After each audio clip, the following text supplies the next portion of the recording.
Now it's time for Mank and I to give our picks for who should take home the award for Best Picture at this year's Academy Awards. The nominees are David Fincher's The Curious Case of Benjamin Button. I was thinking how nothing lasts. What a shame that is. Ron Howard's Frost Nixon. On power and glory. Why didn't you burn the tapes? Gus Van Sant's Milk.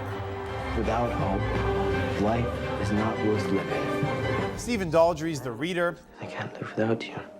Even the thought of it kills me. Do you love me? And Danny Boyle's Slumdog Millionaire. We went on the show because I thought she'd be watching. She's my destiny.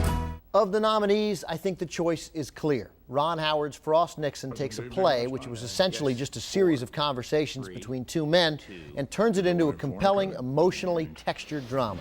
I will ruin you if it takes the rest of my life. What have I done? If in this interview Nixon exonerates himself, that would be the worst crime of all. 3, 2. Cue David.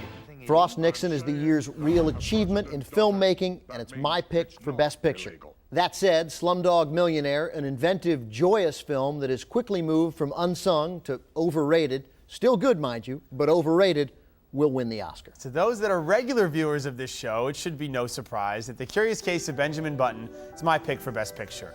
Masterfully crafted by visionary director David Fincher, this is an epic achievement with its own style and tone that's deeply absorbing from the very beginning. Always had a healthy curiosity. What was up the street or around the next corner?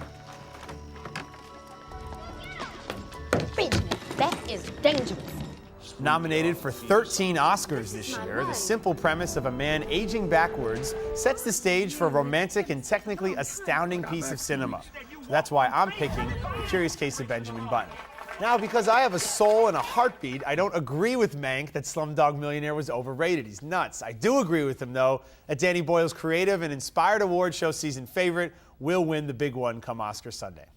Ben, regarding Benjamin Button, it's a movie that I am actually finding myself liking less and less the further I get away from it. I'm starting to see it more now as technically astounding, no question, which you mentioned, but I see it as a gimmick well executed, but not much more than that gimmick. So you kind of just brush off technically astounding. I think that needs to be appreciated, and it was a premise, not a gimmick, and I kind of fell in love with the characters. Now let's get to Frost Nixon, a movie I love, not as much as you did, but for me it wasn't a Best Picture because it felt a little introverted and a little small for my liking. But again, a really powerfully acted film with two great performances from Michael Sheen, who's been nowhere this award show season. He came out and got a standing O basically at the SAGs. Underappreciated. So underappreciated. Well, I mean, I love a small movie, and no question, Benjamin Button, a bigger movie than Frost Nixon, but I thought Ron Howard, and why he deserves the Best Director Oscar, I think, is that he takes this incredibly small movie, this series of conversations, as I said, but manages to turn it into a fully cinematic experience. I think that's the real achievement in filmmaking this year. I think it should win, and I think Ron Howard should win. You really think Slumdog's overrated? Really? I do.